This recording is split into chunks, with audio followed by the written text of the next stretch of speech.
Ce mercredi 19 juillet 2023, les téléspectateurs de M6 peuvent retrouver Caroline Margeridon au casting des Traîtres. L'occasion de revenir sur le cambriolage qui a visé l'antiquaire et personnalité télé, qui avait alors subi un énorme préjudice. Elle sera bien ce mercredi 19 juillet 2023 sur M6, malgré son élimination dès les premières minutes la semaine passée. Caroline Margeridon est toujours au casting de la saison 2 des Traîtres, jeu de manipulation et de faux-semblants animé par Eric Antoine et dont les participants, et surtout Juju Fitcats, ont éliminé Thibaut InShape la semaine passée. Sans oublier cette petite sieste de Jean Lassalle. L'occasion de revenir sur un épisode traumatisant de la vie de la candidate Caroline Margeridon, elle qui avait déjà été marquée par un incendie qui avait fait exploser sa famille durant l'enfance. Cela se passe un vendredi après-midi, alors que la grande amie de Sophie Davant rentre à son domicile. La serrure de ma porte ne fonctionnait pas.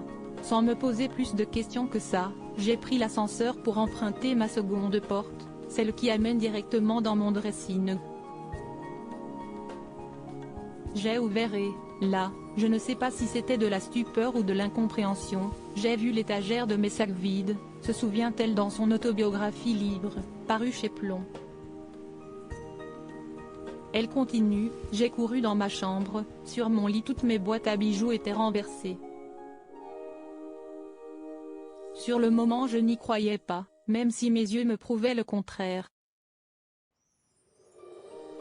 Pour pénétrer chez elle, les cambrioleurs étaient passés par le jardin, en retirant le grillage du mur en pleine journée.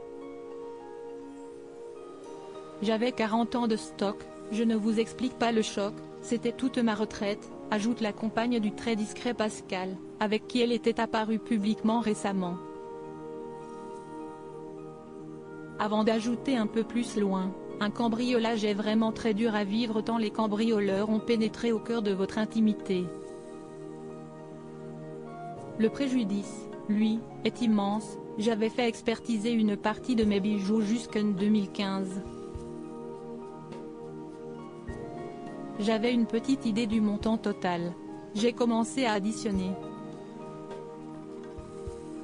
J'ai arrêté de compter à 460 000 € avant de me mettre à pleurer. Pour sa part, elle n'était assurée qu'à hauteur de 56 000 € seulement. Depuis, un dénommé Christophe a été confondu par son empreinte, sans qu'il ne partage le nom de ses receleurs.